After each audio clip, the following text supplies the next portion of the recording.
Assalamualaikum warahmatullahi wabarakatuh. Bismillah, alhamdulillah, wassalatu wassalamu ala rasulillah Muhammad ibn Abdillah wa ala alihi wa ashabihi wa atba'ihi wa ummatihi ila yaumil qiyamah. Amma ba'd. Qala Allah ta'ala fi kitabihil karim wa huwa asdaqul qailin. A'udzu billahi as-sami'il 'alim minasy syaithanir rajim. Inna fi khalqis samawati wal ardi wa ikhtilafil laili wan nahar واختلاف الليل والنهار لآيات لأولي الألباب. وقال النبي صلى الله عليه وآله وسلم إن أبغض الرجال إلى الله الألد الخصم. وقال أيضا إن الذين يصنعون هذه الصورة يعذبون يوم القيامة fayuqalu lahum ahyu ma khalaqatum. Sadaqallahul aliyyul azim wa sadaqa rasuluhun nabiyyul habibul karim wa nahnu ala dhalika minasyahidin wa syakirin walhamdulillahi rabbil alamin. Yang saya hormati, saya muliakan para asatid, guru-guru saya. Yang saya hormati, saya muliakan segenap takmir Masjid Baitul Izzah. Yang saya hormati, saya muliakan ayahanda bunda rahimakumullah. Bersyukur kita kepada Allah dengan mengucap kalimah alhamdulillahi rabbil.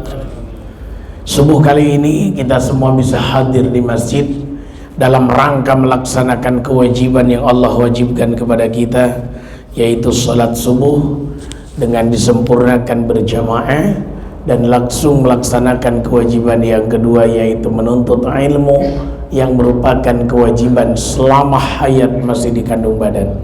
Mudah-mudahan amal-amal ibadah yang kita lakukan, mudah-mudahan hadirnya kita di masjid, mudah-mudahan berjamaahnya kita sholat subuh di masjid ini, dan seluruh amal ibadah kita yang lain semuanya diterima oleh Allah Subhanahu wa ta'ala. Amin ya Allah ya Rabbal alamin. Rahmat teriring salam semoga Allah curahkan, semoga Allah limpahkan selalu kepada Nabi kita, Rasul kita, yaitu baginda Rasul Muhammad sallallahu alaihi wasallam. Ayah bunda rahimakumullah, kita lanjutkan kajian kitab Mukhtarul Ahadits halaman 32 apa 33 ya.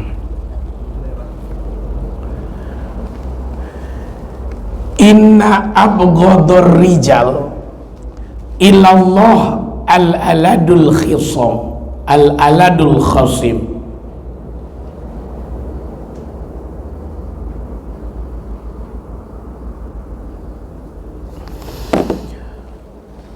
Inna abghadar rijal,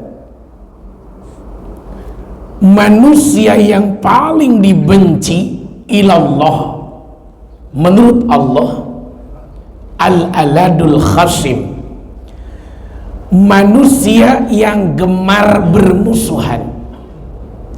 Rawahu Muslim, hadis diriwayatkan oleh Imam Muslim.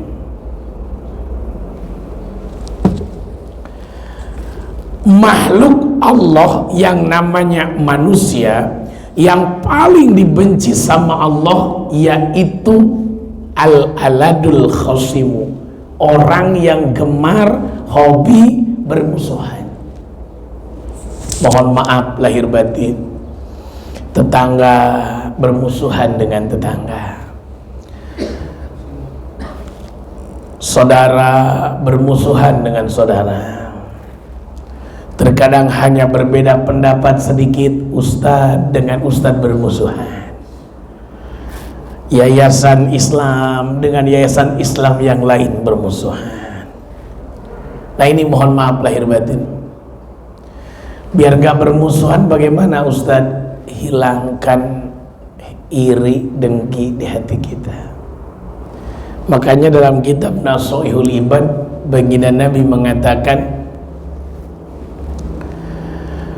arba'atun jawahiru fi jismi bani Adam. Ada 4 permata yang ada di tubuh anak Adam. Yuziluha arba'ata asya, yang menghilangkan 4 permata yang mahal di tubuh anak Adam itu ada 4. Ada 4 permata di tubuh anak Adam, tapi permata ini hilang juga gara-gara 4 hal. Apa itu? Fal jawahir, ammal jawahir al aqlu. Permata yang ada di tubuh manusia yang pertama adalah akal. Gara-gara akal manusia jadi mulia. Gara-gara akal manusia beda dengan binatang.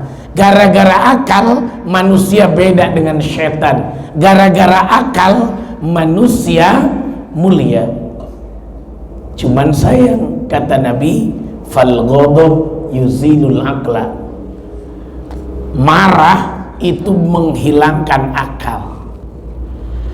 Jadi terkadang akalnya hebat, ilmunya cerdas, luar biasa, bagian marah hilang itu semua.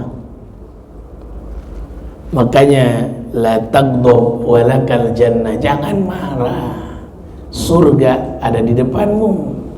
Tapi kalau dikit-dikit marah, sengsara. Di dunia akan banyak penyakit, di akhirat juga akan sengsara. Perceraian yang sering terjadi, konsultasi ke rumah itu rata-rata gara-gara marah. Emosi, bertengkar, saya cerai kamu dengan talak 3 sekaligus. Nah ini kan bahaya, resiko marah. Sedangkan cerai itu bercanda, seriusnya juga jadi gitu ya. Bercandanya jadi, seriusnya jadi. Dan maaf, cerai itu nggak perlu ada saksi. Beda dengan nikah. Yang kedua, permata dalam kitab Nashihul Ibad karangan Syekh, disusun oleh Syekh Nawawi Al-Bantani. Yang kedua, ad-din. Permata yang ada di tubuh manusia itu yang kedua adalah agama. Manusia hina kalau nggak punya agama. Kenapa akal dulu baru agama? Karena ad-dinu huwal aqlu la dina liman la aqlalah. Agama itu rasional. Agama itu butuh pemikiran. Tidak ada agama bagi orang yang nggak punya pikiran, kan gitu. Makanya dalam Quran, ulil albab, orang yang punya akal. Afala taqilun, apakah engkau nggak mikir, nggak berakal, terus lo dipancing itu, karena agama berurusan dengan itu. Cuman sayang, al-hasad yuziluddin, iri dengki menghilangkan agama. Terkadang gara-gara iri si A dengan si B, ajaran agama dilanggar sama dia, udah nggak diperdulikan. Kayaknya mohon maaf lahir batin, sifat iri dengki di hati kita harus dihapus, jangan sampai ada. Yakinkan apa yang terjadi di hati, apa yang terjadi di orang, apa yang terjadi di siapapun emang sudah diatur sama Allah. Biasanya yang paling bagus iri itu kan cuma 2. Satu, boleh iri kepada orang yang punya ilmu, lalu ilmunya diamalkan siang dan malam. Yang kedua, boleh iri kepada orang yang punya harta, hartanya digunakan untuk bersedekah siang dan malam. Nah itu boleh iri. Tapi yang lain gak boleh. Kata Nabi, la hasada illa fisnatain. Iri itu hanya boleh dalam 2 hal saja, yang lain kagak boleh. Nah itu. Yang ketiga, permata yang ada di tubuh manusia, kata baginda Nabi, al-haya, punya sifat pemalu. Malu kalau nggak sholat berjamaah, malu kalau nggak hadir pengajian, malu kalau nggak ikutan sedekah, malu kalau nggak bayar zakat, malu kalau kita tidak mengajak kebaikan, malu kalau anak-anak kita terbuka auratnya, malu kalau kita salah bergaul dengan keluarga-keluarga yang lain. Maaf, sayang, rasa malu ini otomatis yuzilul haya, pengen dikasih orang itu menghilangkan sifat malu. Padahal malu itu saking pentingnya al-haya'u minal iman, sampai dikatakan begitu, malu itu setengah dari iman. Kalau malu hilang, iman pun ikut hilang. Malu ada, iman akan ada, karena dua-duanya harus bersamaan. Yang keempat, permata yang ada di tubuh manusia yang sangat mahal itu adalah wal amalu saleh, amal saleh. Kita hadir tahajud, kita hadir zikir, kita hadir di hadapan Allah dengan bacaan Quran kita hadir dengan istighfar kita hadir dengan membantu para fuqara masakin, kita hadir dengan membantu anak-anak yatim, kita hadir mengamalkan ilmu kita hadir di masjid. Wah, banyak-banyaklah amal soleh macam-macam. Nah, itu adalah permata yang ada di tubuh kita. Karena di surat Al-Asr, orang yang tidak akan bangkrut, tidak akan rugi, itu hanya orang beriman dan beramal soleh. Ya, cuman sayang, kata Nabi, al-ghibatu yuzilu amal soleh, al-ghibatu tuzilu amal soleh. Gibah, ngomongin orang, itu menghilangkan amal soleh yang kita punya. Nabungnya banyak, sekuat tenaga lewat cara ibadah, tapi membicarakan keburukan orang juga banyak, habis juga tuh amal soleh kita. Jaga lisan, jaga lisan, jaga lisan.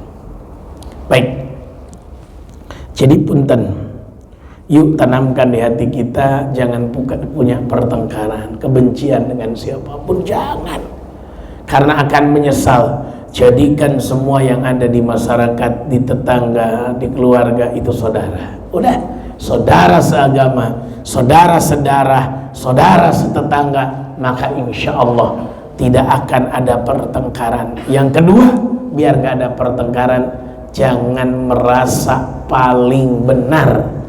Biasa yang bikin pertengkaran itu merasa paling benar. Yang ketiga, biar kita tidak timbul pertengkaran, jangan merasa paling tahu, ya. Orang lain bodoh semua, yang paling tahu saya. Berbeda pendapat itu biasa, tapi menyalahkan pendapat orang itu yang tidak boleh. Ya, kadang orang begitu tuh ya, pendapatnya pengen diterima, tapi ketika pendapat orang lain ditolak, na'udzubillah, tsumma na'udzubillah.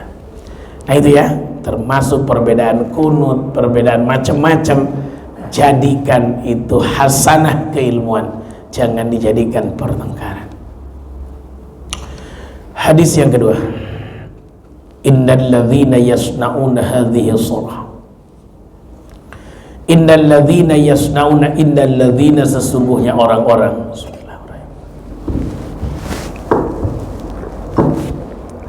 yasna'una, yang membikin hadhihi surah, lukisan ini. Orang yang bikin lukisan, yu'adzabun, maka mereka akan disiksa semuanya yaumal qiyamah, pada hari kiamat. Jangan hobi jadi pelukis, jangan hobi jadi pematung, jangan hobi jadi pemahat. Kenapa? Mereka akan disiksa semua pada hari kiamat. Fayuqalu lahum, dikatakan kepada mereka, ahyu ma khalaqtum, hidupkan oleh kalian ma khalaqtum, apa yang sudah kalian bikin di dunia. Wih, ini yang berat. Jadi bapak yang hobi seni, tinggalkan gambar, tinggalkan melukis. Melukis yang bikin hidup, gambar kucing, gambar ayam, gambar sapi, gambar orang, ya, gambar anak kecil lagi kencing. Nah, ini. Kadang di rumah itu ada patung di depannya anak kecil lagi buang air kecil, ya. Itu bahaya itu, kayak itu lukisan-lukisan kayak gitu. Ya, di rumah juga nggak boleh dipajang.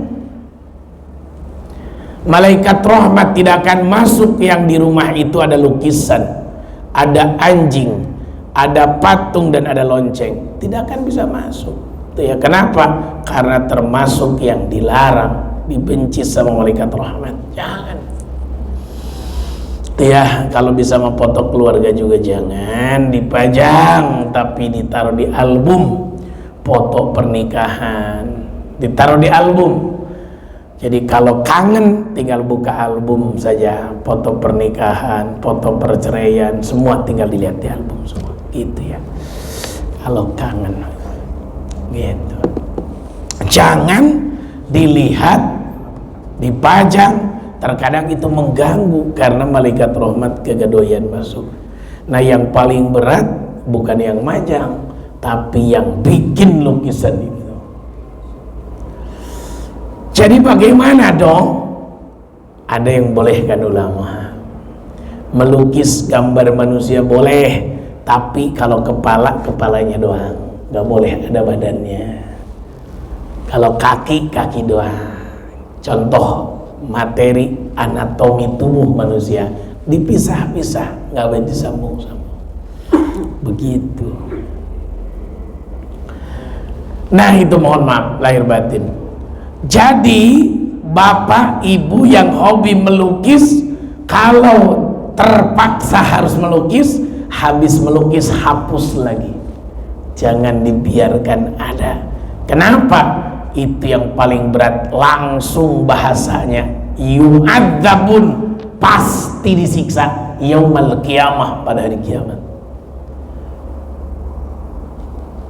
Di Jepang sekarang sudah bikin patung mirip banget dengan manusia, cantiknya mirip dengan manusia, bisa senyum, bisa ngedip. Waduh, itu lebih berat lagi kalau udah begini. Insyaallah, tabarakallah. Jangan. Itu ya, jangan. Jadi kalaupun mau melukis, lukislah yang tidak bernyawa. Lukis kuburan, pajang di ruang tamu, gitu ya, gitu. Boleh kalau itu. Lukis gambar sawah, itu ya, jangan ada orangnya, sawahnya doang. Gitu. Silahkan, itu ya. Jadi punten, malah kaligrafi saja, kaligrafi aja tidak semua boleh. Ada beberapa kaligrafi yang tidak boleh. Contoh, kaligrafi yang menuliskan ayat-ayat Quran dipotong-potong, namanya wafak. Ada kaligrafi yang wafak, Bismillahirrahmanirrahim, tulisannya dipisah semua, ba dipisah, sin dipisah, mim dipisah, alif dipisah, lam dipisah, nggak disambung. Itu namanya wafak. Nah, itu memanggil bangsa jin. Tidak boleh. Ya, tidak boleh. Cukuplah di rumah kita, selamatkan dari itu semua. Jadi tidak boleh ya, tidak boleh bikin lukisan. Wahai para pelukis, hentikan menggambar binatang, ikan, walaupun indah tetap tidak boleh. Ya, hentikan. Tapi silakan gambar yang tidak bernyawa, monggo silakan.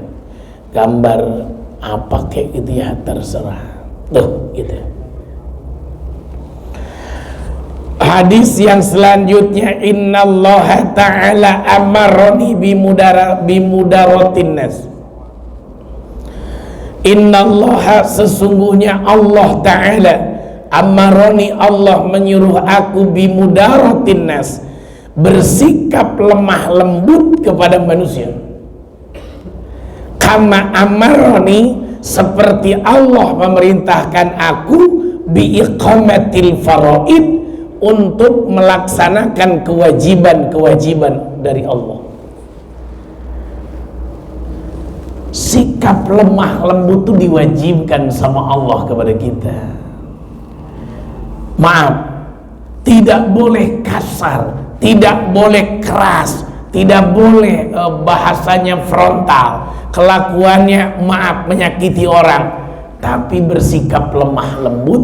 Ini nomor satu.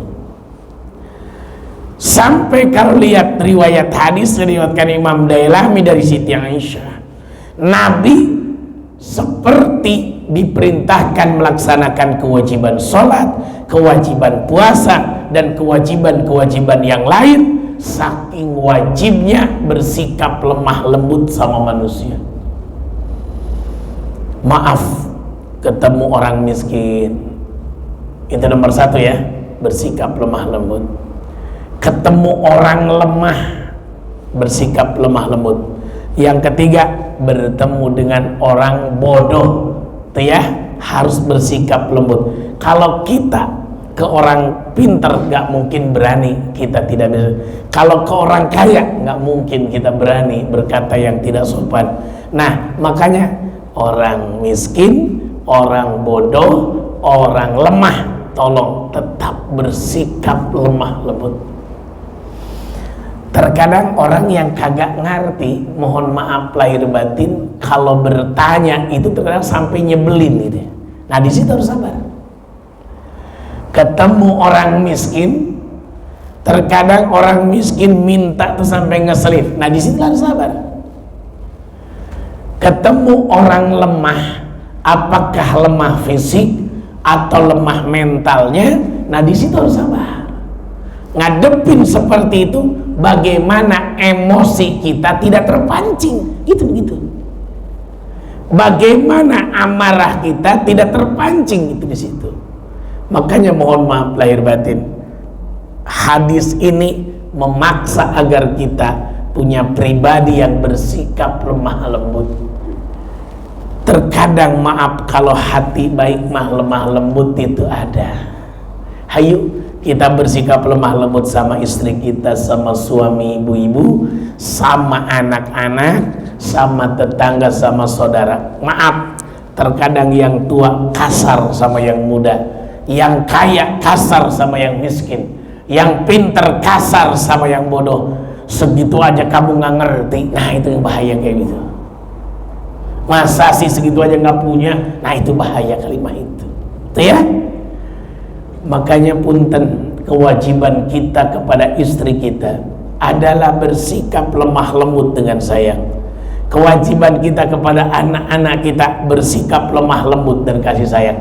Kalau kita sudah bisa melakukan itu, maka akan tertancap di hati mereka sifat-sifat itu semua. Sekali lagi kalimatnya, kalau kita sudah bisa melakukan itu semua, maka akan tertancap di hati anak-anak kita, cucu kita seperti itu. Saya menemukan beberapa kasus di rumahnya orang tuanya sering teriak, bego lu, tolol lu. Pasti anak itu ketika bergaul dengan teman-temannya akan sama mengucapkan itu. Tapi ada anak yang santunnya luar biasa. Setelah di cross check, emang di rumahnya ditanamkan kesantunan yang begitu luar biasa. Dibiasakan santun di rumahnya. Makanya maaf, ada dalam agama kita itu kitab Akhlakul Banin, jilid 1, jilid 2, jilid 3. Ada sebelahnya Akhlakul Lil Banat, untuk perempuan khusus, anak perempuan, jilid 1, jilid 2, jilid 3. Kalau santri di pesantren pada ngaji seperti itu ya, dari mulai terkecil dulu tuh kitab-kitab kita kaji. Itu ya, jadwalnya hari Kamis pagi itu bagian kitab Akhlakul Banin wal Banat. Begitu. Nah, itu mohon maaf, andai saja, mohon maaf lahir batin, andai saja akhlak ini ditanamkan kepada anak kita dari kecil, sikap lemah lembut, sikap sayang ditanamkan, insya Allah sampai tua anak kita punya sifat itu kepada siapapun. Tapi kalau dari kecil diajarinya demo, diajarinya marah, dibiasakannya bertengkar, dibiasakannya berantem, mohon maaf lahir batin, sampai kapanpun anak kita akan terdidik dan terbiasa keras. Bahaya. Nah itu ya. Jadi bapak yang masih kasar, keras, hentikan. Sampai Nabi mengatakan begini, ayyuhibbu ayyalina qalbuk, maukah hatimu lunak, wa tudrik hajatak, maukah hajat-hajatmu dikabul? Jawabannya 3. Orang yang punya emosional tinggi, pemarah tinggi, dan orang yang punya cita-cita pengen jadi anggota dewan, pengen jadi punya usaha apa, pengen apa, jawabannya 3 kata Nabi. 1, irhamil yatim, sayangi anak yatim. Yang kedua, wamsah rosahu, usap kepala anak yatim. Yang ketiga, wa'at'imhu min ta'amik, makanlah kalian bersama anak yatim. 3 hal ya, 3 hal. Sayangi, usap kepalanya, dan makan bersama anak yatim. Itu bikin hati kita tidak emosional, bikin hati kita lemah lembut, dan hajat kita dikabul sama Allah. Nah itu dahsyat ya, saking pentingnya bersikap lemah lembut. Terkadang ada orang kesenggol dikit marah, macet marah, ini marah, pokoknya semua dikit-dikit marah. Hayo tinggalkan, apalagi usia kita mulai tua, hentikan itu semua. Kalau ada apa-apa, bicarakan dengan sebaik-baiknya. Hadis selanjutnya, innallaha ta'ala ja'ala ma yakhruju min ibni adam mathalan lidunya.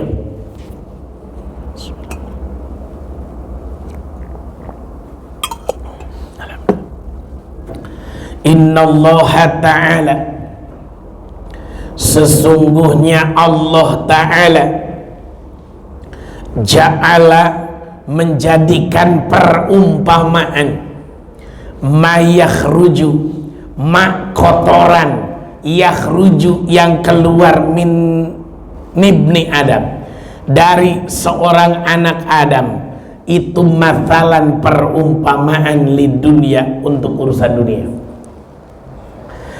Kalau kita pengen tahu mahalnya dunia, lihat ketika kita buang air besar. Nah itu dunia, berarti gak ada harganya itu dunia.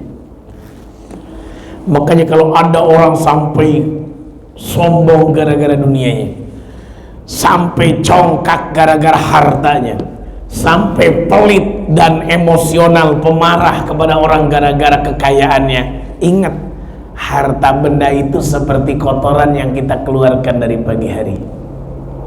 Seperti itu kotoran itu. Itulah dunia. Tapi yang kita sedekahkan, yang kita infakkan, yang kita berikan, itu yang asli. Ya. Makanya kan ada istilah sering bahasa orang-orang pintar itu, apa yang kita pakai akan rusak, apa yang kita makan akan jadi kotoran, apa yang kita sedekahkan itu yang akan menolong kita, itu ya yang akan kekal, gitu ya. Maaf, tadi malam umpamanya kita makan sate, paginya udah baunya luar biasa. Tidak ada orang malamnya makan duren, paginya buang airnya bau duren, nggak ada. Satu yang masih asli, kalau malamnya makan jengkol, paginya tetap bau jengkol, itulah karena sama-sama bau, ya. Tapi mohon maaf lahir batin, itulah dunia, hina, Pak. Hina. Artinya kalau ada orang tergila-gila sama dunia, sampai diajak sodakoh, sayang, saya takut miskin kalau harta saya disodakohkan. Diajak mengeluarkan zakat, bilang sayang, orang saya yang kerja kok uangnya dikasih ke orang. Mohon maaf lahir batin, orang itu pertanda seperti kotoran. Dia belum paham dengan harta. Kalau paham dengan harta, maka dia akan perjuangkan bagaimana harta yang hina ini jadi kekal dan mulia buat kita. Kita punya uang di tabungan, gak akan bisa kita bawa ke akhirat ketika kita meninggal dunia. Makanya titiplah, bisa titip di masjid, bisa titip di pesantren, bisa titip di yatim, bisa titip di miskin, bisa titip di duafa, kita titip aja biar mereka yang bawain buat kita, gitu ya. Makanya bahasa Nabi itu begitu, manusia itu akan berhadapan dengan perampas. Ada berapa perampas? Satu, manusia akan bertemu akan berhadapan dengan malaikatul maut. Dia akan merampas ruh kita, ya. Yang kedua, manusia akan bertemu dengan perampas. Siapa? Perampas harta kita. Siapa? Ahli waris kita. Yang ketiga, manusia akan bertemu dengan perampas amal soleh kita. Siapa? Orang yang pernah kita zolimi ketika di dunia. Kita ini akan bertemu dengan perampas-perampas itu. Itu ya. Makanya maaf, orang udah sakaratul maut baru bilang, tolong ya, harta yang disodakokan itu udah bukan waktunya lagi. Kalau udah sakaratul maut, maka harta-harta udah pindah ke anak jadi warisan, udah pindah kepada orang-orang yang berhutang, yang kita hutangin untuk bayar hutang, udah pindah kepada wasiat-wasiat kita untuk diselesaikan wasiatnya. Bukan saatnya. Ibadah itu usahakan lagi sehat, sodako itu usahakan lagi kuat, bukan pas lagi sakaratul maut. Nah terkadang begitu ya. Nah itulah dunia. Makanya kalau orang sampai lupa sholat, tidak datang ke masjid berjamaah, saking sibuk dengan urusan dunia, pertanda dia sudah disibukkan dengan kotorannya sendiri, dengan sesuatu yang hina, gitu ya. Kalau kita pakai baju bagus rasanya disanjung orang, padahal belum tentu pada yang nyanjung. Kalau kita pakai kendaraan bagus rasanya pasti deh ada orang yang nyanjung, belum tentu. Bisa jadi ada orang yang malah mencemooh gitu. Itu ya. Makanya mari kita jadikan dunia ini sebagai mazra'atun lil akhirah, tanaman buat akhirat. Jangan biarkan dunia yang kita punya akan jadi beban hisaban di hadapan Allah, tapi jadikan dunia yang kita punya jadi peringan beban kita di hadapan Allah kelak. Itu ya. Ini orang mau disiksa susah amat. Kenapa? Masjid ini pernah disumbang sama dia, masjid sana pernah disumbang. Udah dia ambil dari daerah mana lagi nih nyiksa orang, ternyata tidak ketemu karena amal solehnya banyak. Jadi mari jadikan harta yang kita punya sebagai alat untuk mendapatkan ridho dan surganya Allah Subhanahu wa ta'ala. Pagi kita sedekah, siang kita sedekah, malam kita sedekah. Tuh monggo, karena dunia manusia itu beda-beda. Ada orang yang dikasih dunia banyak sekali sampai dia tidak sempat apapun. Ada orang dikasih dunianya banyak sekali tapi dia habiskan buat di jalan Allah. Ada orang dikasih kemiskinan luar biasa, dia nggak mau ibadah karena saking miskinnya. Ada juga orang dikasih kemiskinan sama Allah tapi malah makin dekat dengan Allah. Macam-macam manusia di muka bumi ini, itu ya. Oke. Tapi punten, jangan mentang-mentang dunia itu perumpamaannya seperti kotoran yang dikeluarkan oleh manusia. Mohon maaf, bukan berarti kita tidak mencari dunia. Cari. Allah sudah jatah kita. Fa idza qudiyatis shalah fantashir fil ardh. Beres salat mah bersebar di muka bumi ini ya.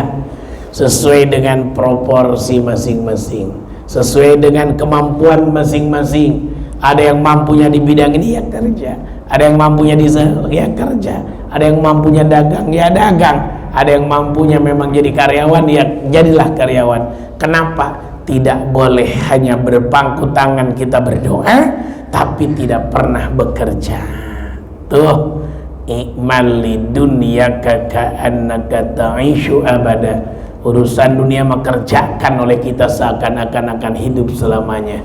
Tapi wa'mal li akhiratika, berbuatlah untuk urusan akhirat, ka'annaka tamutu ghada, seakan-akan kau akan wafat besok, akan meninggal dunia besok. Begitulah kita mau, prinsipnya begitu aja.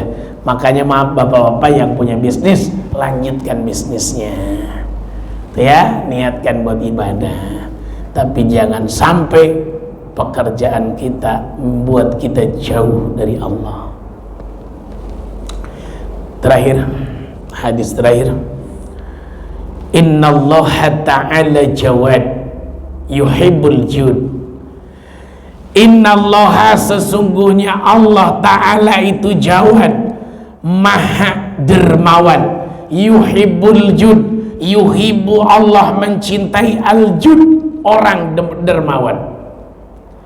Maaf, Allah di maha dermawan, makanya ada kalimat bismillahirrahmanirrahim yang artinya bismillah dengan menyebut nama Allah Ar-Rahman, yang memberikan nikmat besar dan kecil, yang memberikan nikmat besar kepada orang muslim dan orang kafir di dunia. Ar-Rahim, yang memberikan nikmat kecil kepada orang mukmin saja di akhirat. Makna yang dimaknai oleh para ulama seperti itu dalam tafsir bismillahirrahmanirrahim itu, mohon maaf, saking maha rahman maha rahimnya Allah.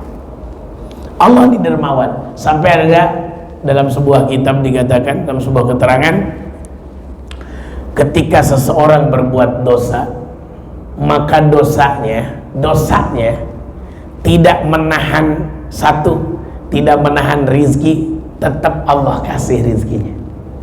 Tidak menahan kesehatan, tapi tetap Allah kasih kesehatannya. Yang ketiga, tidak menahan aib, tetap Allah tutup aib-aibnya. Itu ya, saking maha rahman rahimnya Allah. Orang bermaksiat dikasih rizki, tetap dikasih rizki sama Allah. Terkadang rizkinya lebih banyak, kesehatan tetap sehat, ditutup aibnya, ditutup. Kenapa kok Allah begitu dermawan? Karena Allah nunggu satu saat bisa tobat sama Allah. Terkadang maaf lahir batin, orang soleh cepat diwafatkan sama Allah, tapi orang yang tidak baik diperpanjang umurnya sama Allah. Kenapa? Saking Allah sayang, menunggu di usia berapakah dia akan kembali kepada Allah. Terkadang begitu tuh ya. Kenapa orang soleh cepat amat meninggalnya? Karena khawatir terpeleset, tergelincir kepada kesalahan, sebelum terjadi itu diwafatkan sama Allah tuh ya. Banyak orang menyesal, kenapa sih Ustadz Arifin Ilham cepat sekali meninggalnya? Banyak orang menyesal, tapi itulah sayangnya Allah sama beliau. Kenapa sih Abah Uci di Cilongok belum 60 tahun udah dipanggil lagi sama Allah? Ya itulah sayangnya Allah di situ. Tuh ya. Tapi kenapa tuh orang tukang bobok, tukang tarok, tukang ngegedein liang orok, tukang nyingsatin underok ini, itu kenapa kok masih panjang umurnya? Padahal tiap hari maksiat. Karena Allah kasih kesempatan, kapan dia mau tobat. Sahabat saya Pak di masjid itu berjamaah tuh ada namanya Pak Sri Mulia, namanya Pak Mul dipanggilnya. Dia pulang ke kampung ke Cirebon. Ketika sholat berjamaah di masjid, dia menemukan ada bapak-bapak tuh di masjid. Sebelum maghrib sudah ada duduk di pojokan zikir. Habis berjamaah dia sholat sunnah, baca Quran, zikir lagi sambil nungguin isya. Tungguin sama dia, dari belakang dilihatin sama Pak Mul ini. Nah ini cerita beliau. Setelah itu Ba'da Isya nggak langsung pulang, zikir lagi. Penasaran, Pak Mul ini penasaran, nih orang punya rajin amat ibadah. Ternyata disamperinlah sama Pak Sri Mulyanto nih. Ditanya, karena Pak Sri Mul juga udah tua gitu ya, nanya dengan bahasa orang tua, saya salut bangga dengan ibadah Bapak. Saya salut, begitu dahsyat ibadah Bapak, saya perhatikan dari tadi. Dia nangis, dia ngomong begitu nangis. Si bapak yang di pojokan nangis. Kata beliau, saya melakukan ini karena dulu saya ini pembunuh, saya ini tukang berzina, saya ini tukang maksiat. Sekarang usia saya hampir 70 tahun, Allah kasih kesempatan saya untuk ini, maka saya habiskan sisa umur saya untuk ini. Wah, dahsyat. Jadi maaf, lahir batin jangan suka buruk sangka sama orang buruk. Kenapa? Bisa jadi satu saat dia akan lebih baik daripada kita. Tuh ya, kan kita ini orang, jangan, bisa jadi satu saat Allah berikan kesempatan yang lebih baik daripada kita. Dahsyat. Wa yuhibbu ma'aliyal ahlak, Allah mencintai kemuliaan akhlak. Wa yakrahu safsafaha, Allah benci sama akhlak yang rendah, akhlak yang jelek. Para jamaah ayah bunda rahimakumullah, oleh karena itu, karena Allah dermawan, Allah mencintai juga orang yang dermawan. Mari jangan jadi orang pelit. Orang pelit jauh dari Allah, jauh dari manusia, jauh dari surga, dekat dari api neraka. Jadilah orang baik, utamakan keluarga terdekat, utamakan tetangga terdekat. Itu urutannya. Tuh ya, utamakan keluarga terdekat, utamakan tetangga terdekat. Jadi orang dermawan. Jangan sampai kita baik di hadapan orang jauh, tapi ketika di lingkungan terdekat kita termasuk orang pelit. Yang kedua, baiklah dalam kondisi konsisten baik. Jangan ketika mau nyaleg baik, bagian udah selesai pencalegan jadi tidak baik. Ini juga tidak baik. Itu ya. Mohon maaf lahir batin. Jadi agama kita mengajarkan dermawan itu baik, itu perintah Allah. Jangan biarkan kita tidak jadi orang dermawan. Baik, itu yang bisa sampaikan. Maafkan bila ada ucapan yang tidak berkenan. Mudah-mudahan ada manfaatnya. Yang benar dari Allah, yang salahnya kebodohan pribadi, saya mohon ampun kepada Allah. Mari kita tutup dengan doa. Allahumma shalli wa sallim ala sayyidina Muhammadin fil awwalin wal akhirin wa barik wa karim radhiyallahu tabaraka wa ta'ala kulli sahabati rasulillahi ajma'in. Alhamdulillahi rabbil alamin, hamdan syakirin, hamdan naimin, hamdan yuafi ni'amah yukafi mazidah. Ya Rabbana lakal hamdu wa lakal syukru wa lakal mulku wa huwa ala kulli syai'in qadir. Allahumma salli ala sayyidina Muhammadin al-fatih lima ughliqa wal khatimi lima sabaqa wa nasiril haqqi bil haqq wal hadi ila siratikal mustaqim wa ala alihi haqqa qadrihi wa miqdarihi al-azim. Allahumma inna asbahna nushiduka wa nushidu hammalata arshik wa malaikataka wa jami'i khalqik annaka antallah la ilaha illa anta wahdaka la syarika lak wa anna muhammadan abduka rasuluk. Allahumma inna nas'aluka ridhaka al-jannah wa na'udzubika min sakhatika wan nar. Allahumma tawwil umurana wa sahih ajsadana wa nawwir qulubana wa thabbit imanana wa ahsin a'malana wa wasi' arzaqana wa ilal khairi qaribna wa nishari ba'idna wa qdi hawaijana fid dini wa dunya wal akhirah.